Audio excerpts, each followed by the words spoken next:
welcome to the Motorsport Coaching Podcast, sponsored by MotiV8 Training Management.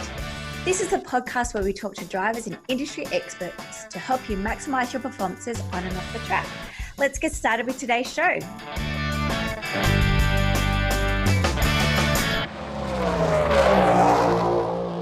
Hello, everybody, and welcome to episode 78 of the Motorsport Coaching Podcast. I am your host, Belinda Risley, and today I'm joined by Dr. Lee Walsh. But before I tell you a little about him, I'd just like to thank a subscriber who's wrote a review over on iTunes. So Jackster007 has written, "Great podcast, Belinda. Love hearing Ebony's story. Looking forward to catching up with you soon at a track or sooner." So thanks, Jackster.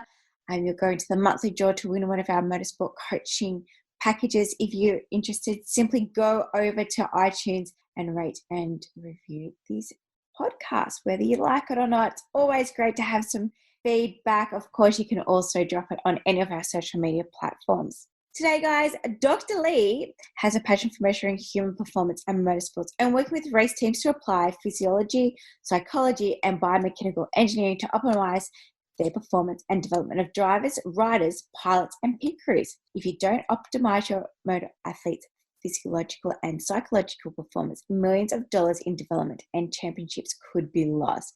This is a very fascinating podcast hearing about performance data and what Dr. Lee can do for you and your team. So stay tuned, guys. I hope you enjoyed the show. Hey guys, Alex Gardner here, go-kart racer from Queensland. I've been with MotiV8 for about a year now, and I've definitely benefited from her and her crew. Nutrition, social media, sponsorship, and exercise is what she helps me with. She also does mental strength as well. I'm looking forward to my journey ahead with MotiV8 Training. Well, good afternoon, Lee, and welcome to the Motorsport Coaching Podcast. Thanks, Belinda. We met on LinkedIn, and I love what you do. Tell everybody what you do. So let's start at the beginning. Belinda, do you agree racing drivers, riders, pilots are athletes? Yes. Right? So of course they are. An athletic performance can be measured, and we see that in other sports. We don't see as much of it in motorsport. What I do is basically the measurement and the data side, which lets you close the loop, gives you a bit of extra feedback on your own development or your racing. And that leads to new information you can use for race preparation and development. And that could be strategy, so preparing for a race based on what you now know about yourself in this category. But it could also be tactics, which might be what do we do in this situation at this event based on what we now know about you in this sport or this category.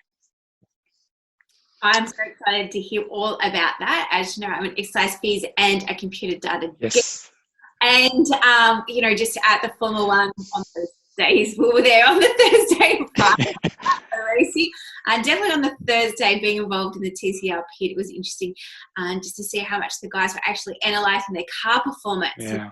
As I was watching them analyse it, I was thinking, I'd love to find some sort of data analysis, obviously for the drivers, for the athletes, around how their body's performing, so things like their heart rate, their sweat loss and stuff like that. Tell us, first of all, how did you even get involved in motorsport? So my engineering is in exercise physiology as well, but also engineering. I do a lot of sport myself, but never motorsport. I'm not a racer.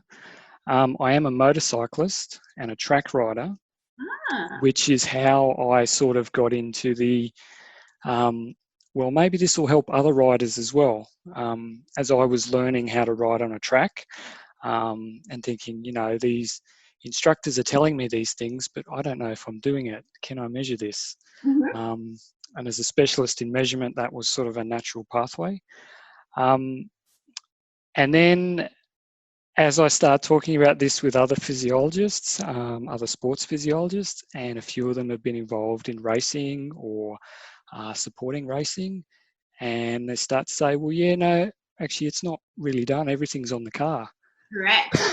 Or the bike or the plane or whatever. Yep. And I just started asking more questions. So how come you don't measure the driver? I mean, this is a huge athletic sport. Yes, there's a car, but you're not driving on the street. It's a lot of pressure on the track. And, as you ask more of those questions, more people start asking questions back, like, so how will it help? So what can you measure? Are you just measuring heart rate? We can do that already.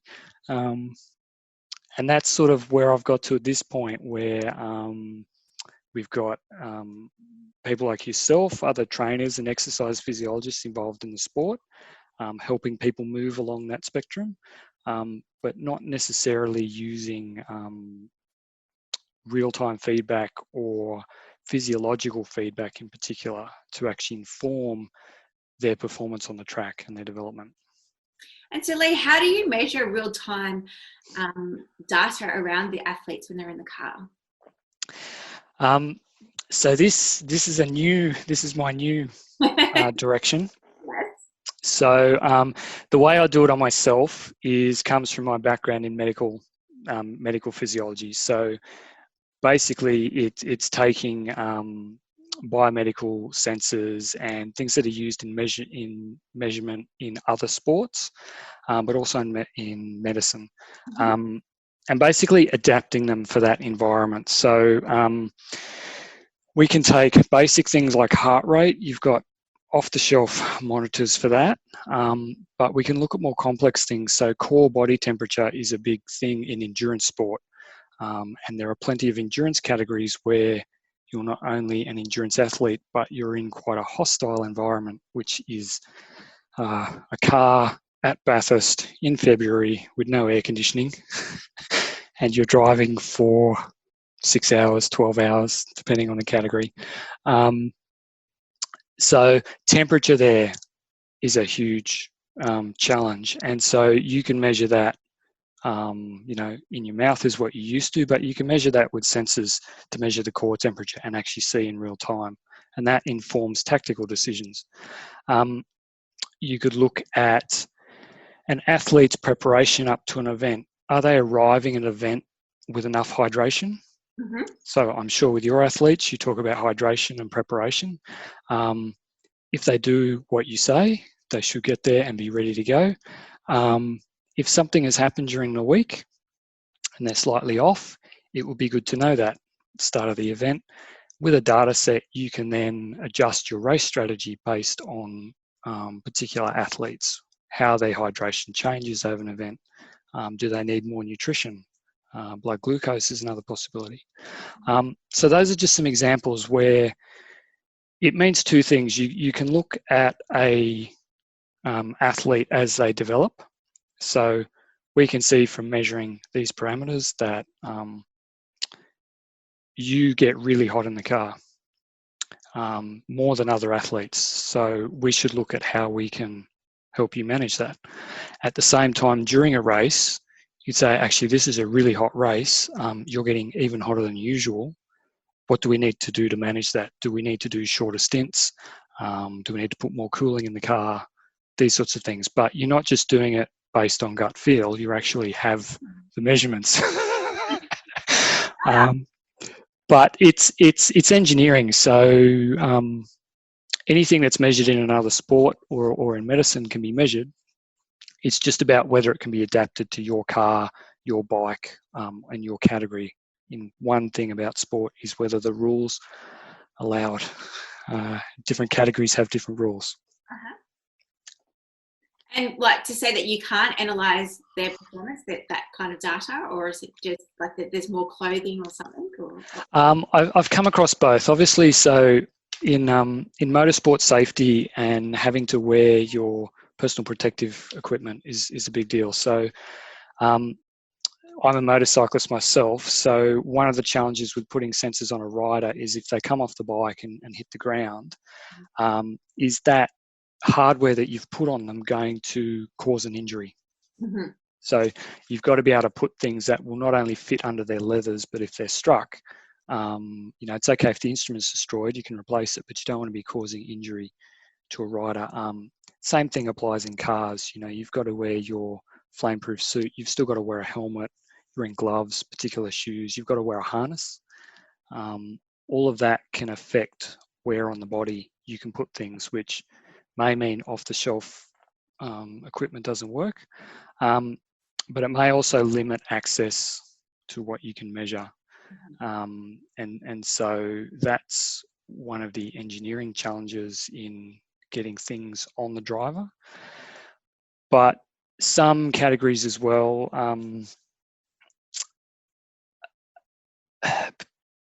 let's say they're keen to keep costs down to keep the sport accessible, right? Which everyone understands. Everyone understands, right? And that means particularly during a race, there can often be restrictions about, for example, what data you could send back to the garage to use in real time.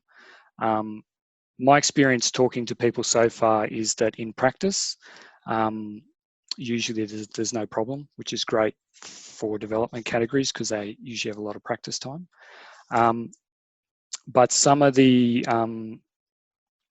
professional categories limit the data that's allowed to come out of the car. And when you talk to them about physiological data, from their perspective, it's still data coming out of the car, and they don't want one team to have an advantage over another. So if you can manage that within your category. But isn't that the point of that, you know? It is, certainly from a race tactics perspective. Absolutely. You want to have that. Yeah. I mean, like some teams might work with a sports hypnotherapist. Like there's always like something different within the team. So that's right. Loud. That's right. And look, even if you can't get it back to the garage in real time, you can still log it. And because you've got timing and you know what happened on the track and you can log position on track as well, that means you can still do a post-event analysis and provide feedback into your next race strategy or into your development. But the categories I've had the most interesting discussions with have been the ones that are happy for that data to go back to the wall so that you can inform driver safety, but also race tactics. And what categories does all of this work best for? So GT3 is the one I've had the most discussion with so far because, I mean, they have run those long 24-hour events, 12-hour events. They've got drivers going in and out. Yeah. It's actually quite important, not just for strategy, but for safety, that those drivers are remaining alert and that you know what's going on with them. So you mentioned before, Lee, about the implications of possibly having the sensors and an accident. Like, talk to us, like, are the sensors big, or are people thinking that it's like an AFL vest that you see, like the rugby or players wear, or is it like, you know, when you go for an ECG and you've got bits and pieces everywhere? Yeah. So it's probably a bit of both, actually, depending on what you want to measure. So one thing I can do is muscle activity. So that would be the biomechanics of you driving around the track. So that's of interest in development because you can get, you know, around a track, you've got, say, 20 corners. We can map out not only which corners you tense up in, but what behaviours get you the best time around that corner. But that's measuring muscle activity, stress, heart rate, that sort of thing. That's sensors all over the body. Yep. Wires everywhere. But that fits under a suit with relatively little difficulty. You just tape everything down. The ones that cause problems are the ones that are hard pieces of plastic that might, for example, in a rider, they might get struck. Mm-hmm. And the ones that go inside. So if you've got a temperature capsule that you've swallowed, you get fantastic core body temperature, straight back being logged in real time. But medically, there are problems if you, for example, get put into an MRI, that may cause an artifact on the image, which may be a problem depending on the injury you've had. So the race rescue team need to know that an athlete has got that sort of sensor in them.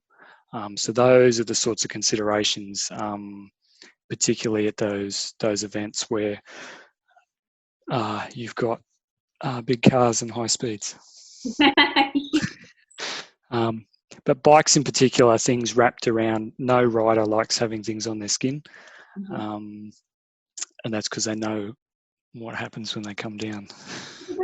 They're well padded though. They're like more padded than what a car driver is. They are, but a little piece of, even only sort of this big, a little sensor, even if it's under your armor plate, if you come down on that, that will still hurt, and it could still break the skin, even if it's small. And as they get bigger, then the potential for injury gets a bit worse. So the engineering there to make sure you've got small sensors that aren't on the impact zones is important. And is that something that you can get more real data during test days then? Yeah, look, I think... For the other categories? Yeah, I think so. So I was talking to some people involved in karting who were pretty keen on the practice days because karting teams have so much practice time available to them. And it means that you can try something, see what it says, go out, try again, see what it says, go out. And they're sprint races as well. So they're short tracks, short amounts of time on track. There's good potential for feedback between sessions. Yeah. I'm keen. So whenever anything available for me, I'm even happy to fly you anywhere to come and do that with my race team. So it sounds like we need to develop a vest, a data vest for karts. Yes, please. Yeah, you have to tell me what you want to measure. That's the biggest thing, is everyone wants to measure something different. But as you know, as a physiologist, you actually need to interpret that within the context of the athlete and what's actually helpful. So that's the biggest discussion, really. I guess the benefit right now in Australia is we have nothing. So something will be better than nothing. So if we only can test X, Y, Z, well, then that's better than, having nothing to test. So I personally would love to have some sort of, real life data we can test other than just the heart rate. Yep. To obviously help our athletic performance, especially with our driving. And that's definitely what I've seen in the supporting categories. Certainly the guys at the top are doing it. It's patchy, but they're doing it. So, in other sports, so if you take cycling, when everybody's doing it, if you're not doing it, you're behind, right? But if you take the sports where nobody's doing it, like motorsport, some things like racket sports and these sorts of things, where it's not a big thing, if you're the only person doing it, then that's an edge, because you know something nobody else knows, right? And you've got data sources and feedback that nobody else has. So, yeah, for sure, we need to get something going for Australian supporting categories. Please. Now, Lee, we spoke about what it does, but what does that turn out for the benefit of the athlete? Just a little bit more detail. And who can, analyze that information for them? Obviously, you can easily, because you're an engineer. Is this something that would be a new role within the team? Does an expert need to do it? Can EPs do it? Yeah, sure. So there's a few questions in there. What was the first one? I've forgotten what the first one was. Well, how does it help them with their... Yes. So let's start with that. Okay.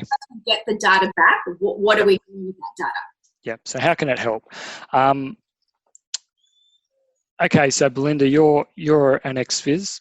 So every sport has a spectrum, right? The top people are at this end, and the amateurs and the beginners are at this end. And everybody wants to move in that direction, right? And this is what you do. You, through training and advice and all sorts of other information that we can give athletes, we can move them up this spectrum. Having the real data means that when you're making a decision, do we do this or do we do that, you can make a decision based on what the situation actually is, not just what it might be. It also means that if you try a new training regime, you can objectively measure if it's worked. So I talked earlier about athletes whose temperatures go up a lot more than others. And that's just everybody's physiology is unique. Some people run hotter than others. So the naive strategy might be, right, well, let's wrap this driver in an ice suit, keep them cool during the race, that'll keep the temperature down, right? Great. And let's take a mechanical engineering approach, and obviously the colder the vest, the better the cooling will be. Now, this is a really good example because the body doesn't cool the same way as a car. And actually, if you wrap it in ice, it defends itself from the ice. So what you can actually do is say, okay, this athlete runs hot. Let's measure their temperature. Now let's wrap them in ice. Did it actually make a difference, yes or no? If it doesn't make any difference, you can throw it away, get rid of the weight out of the car, get rid of all the support that's needed to make that thing work because it's not helping. It might actually be making things worse. The assumption is you wrap someone in ice and they cool down, but the body doesn't always do it that way. You could be causing them discomfort or other pain, which actually affects their physiology in another way. But because you've measured that, you know it. So you can say, right, this did work, this didn't work. The other thing it lets you do, which is more of a classical sports physiology approach, is if you've got a baseline of an athlete's performance during their preferred event, let's take karting, sprint races in a kart. If you get a baseline of what their performance is, you can then find the gaps and target their training and their development in those particular gaps. As an athlete, this means you can not only see where your gaps are, but it means you can spend your limited practice time practicing those things. Motorsport isn't a cheap sport. You need track time and you need time in your vehicle. And really, as an athlete, you want to be focusing that time where it's going to make the most benefit. And I think that's where having the real data lets you make sure that you're focusing it there instead of somewhere else.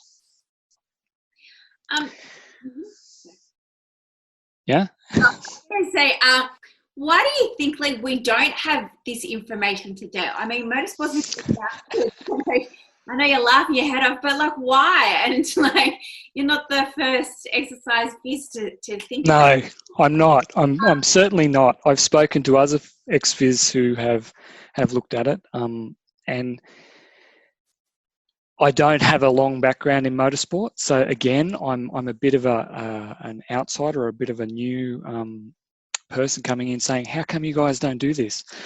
As best I can tell, historically the car is the interesting bit. Yes.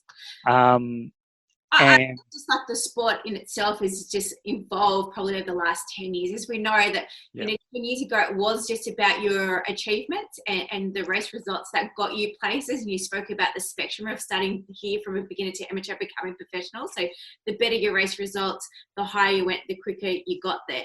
But now, everything comes into play of being more of a holistic athlete, making sure that you can speak well, you've got great social media, you've got sponsorships that you can bring to the team. And this is obviously the other piece of that pie. And I think it's still evolving. I even from a marketing perspective, still think that we're in the old school, not everyone on social media, because the demographic of motorsport competitors or their parents are generally self-employed, they work 6 days a week, so they're not predominantly on Facebook or anywhere, and if they are, they're not wanting to really think about racing because they're doing that every other weekend. So, and they're certainly not going to Google to type in motorsport fitness or anything.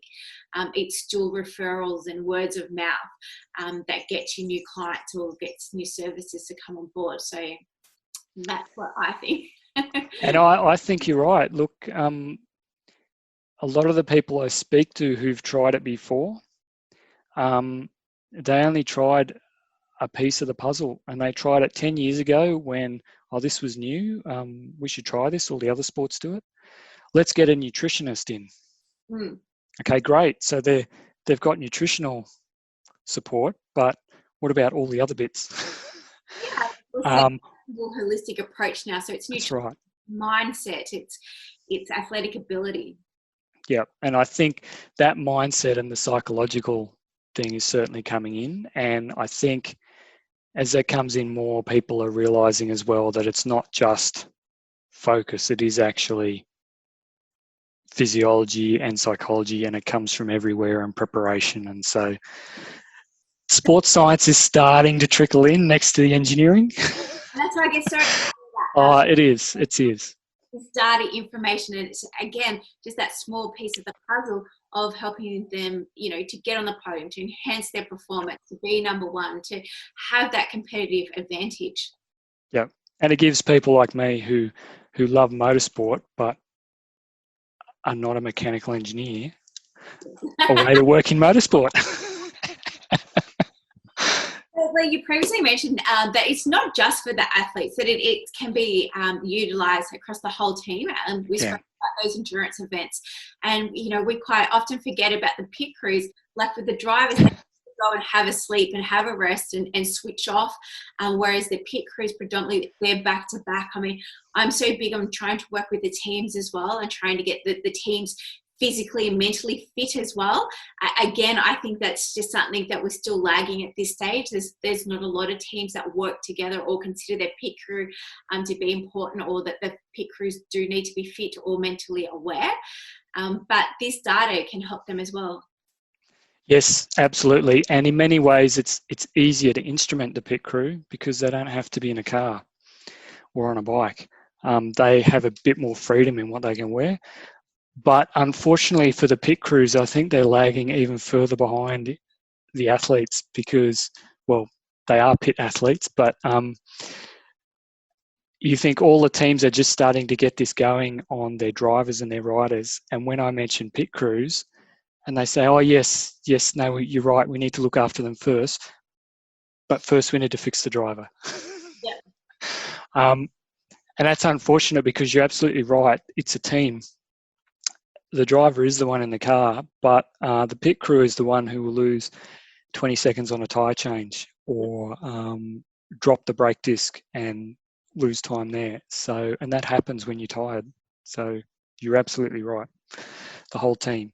And there's a lot of power there with data in being able to bring together everybody's data together to be able to identify, okay, this person behaves better in this environment. This week we're racing in Bathurst. Next week we're racing in Europe. Different people may have slightly different edges in different environments on different tracks.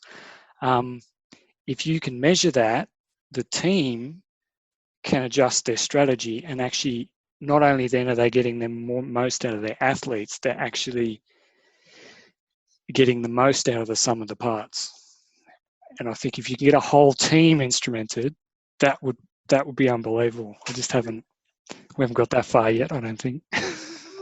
So excited. Hurry up and finish your product. I want it now. Yeah. And I guess everyone's listening would be thinking, is this affordable to the general public? What kind of fees or services is getting this data analysis, and hopefully race team owners are considering? Yeah, look, I've been talking to a couple of guys in karting about how to get to the karting tracks, because that would be a good test of having something available to everyone in a sport. At the moment, I don't yet have that magical data vest for each category that you can give to someone and they can do everything themselves. Unfortunately, at the moment, you really need an exercise physiologist doing interpretation. but everything's still a little bespoke at the moment. So absolutely, once you know what something means for you, once you've been through the measurement and someone has explained to you, this is what this means for you, watch out for this, you can manage that yourself, the same as other athletes do. It's absolutely my intention to be working with the general public. I've just got to get to the right tracks and test things on real amateur athletes. But anytime you want to go to the Canberra track, let me know. Yep. I'm pretty much, one of my clients has the keys to the track. So oh, really? We can make it happen. All right. Okay, we'll make that happen then. I guess from an athletic perspective, regardless of what category you race, at what point in someone's career should they really start to analyse this data? Is this something, I know karting, obviously, it would be that competitive edge, probably more so for those top line teams and those drivers that are wanting to go to Europe. But if you're wanting to stay here in Australia, just, progress into whatever category, when is a good time to really start looking at this data analysis? Is it, is it too young to put an 8-year-old or a 12-year-old, or is it great for everybody to really know these stats? Look, I would say it's great for everyone. We see that in other sports where everyone does it because it's affordable. I would say it's going to have most impact if you're trying to move up a category. And you really need to find that extra edge. It's a lot of fun if you're really into data and computers and all of that. So it's just another thing to make your sport a bit more fun. Yeah. So I would say, look, it's applicable to anyone. It's really about finding the things that are easy enough for you to measure that are also helpful for you in your category. Physiology, everyone's physiology is different. So what you measure might be slightly different from your competitor, but look, this sort of stuff is approachable to everyone. And it will be once we get instruments that aren't so fragile. Yay! Any time frames? No rush, I'm very excited. Yeah, look, you've caught me out a little bit here because I've been focusing on the GT categories. I just need some people from karting and the supporting categories to get in touch and let me know what they want to get out of it. Let me know why they're interested, because that makes it easier for me to put a suite together. At the moment, I've got suites for endurance, but temperature's not going to matter in sprint racing. It's going to be less important. We should look at other things. It still will play an effect, though. I think it will, definitely. I'm not saying it doesn't. Especially because, with temperature, it's not just the environmental temperature. It's the body heat temperature, which can come down to nutrition and things like that as well. So definitely. And there's a new sensor coming out of Europe that lets you measure core temperature without swallowing something. So I'm pretty excited to try that out in Canberra. Hey, well, I'm excited about it. I can get you some Porsche drivers. We can do PCR drivers. We can do Aussie race cars where they're smaller, compact cars. We can do open wheelers and Formula Fords. You just let me know what you want, Lee. And sounds awesome. I'll make it happen for you. Sounds awesome. Very much for your time today. Obviously, I love this episode because I'm a data geek. If people are interested or wanting to follow your journey around about data for the human, how can they follow you or get in contact with you? Look, the easiest way these days is to track me down on LinkedIn. I'm pretty responsive on there. Other avenues come and go depending on whether I'm traveling or not. So LinkedIn. Beautiful. Well, thank you again, Lee. I loved it. No doubt. I can't wait to see what we can do in the future together and what you're going to make. And are you still there? Just cut out. Oh, and what you're going to make. And as soon as we've got something, we'll have to have you back onto the show. Sounds good. Thanks very much. Thanks, Belinda. Well, thanks everyone for listening to this week's show. I really hope you enjoyed that one as much as I did. Now, remember, all the show notes with the links and the specials mentioned in today's show are available over at motiv8training.com.au. If you haven't already, I'd really appreciate it if you could head to iTunes or Stitcher, type in Motorsport Coaching, subscribe, and leave us a review. Each week, I'll read them out and you'll go into a monthly draw to win a fantastic prize. If you have any questions or comments, please email us at motiv8training.com.au or head over to our Facebook page at Motiv8T. Until next time, take care.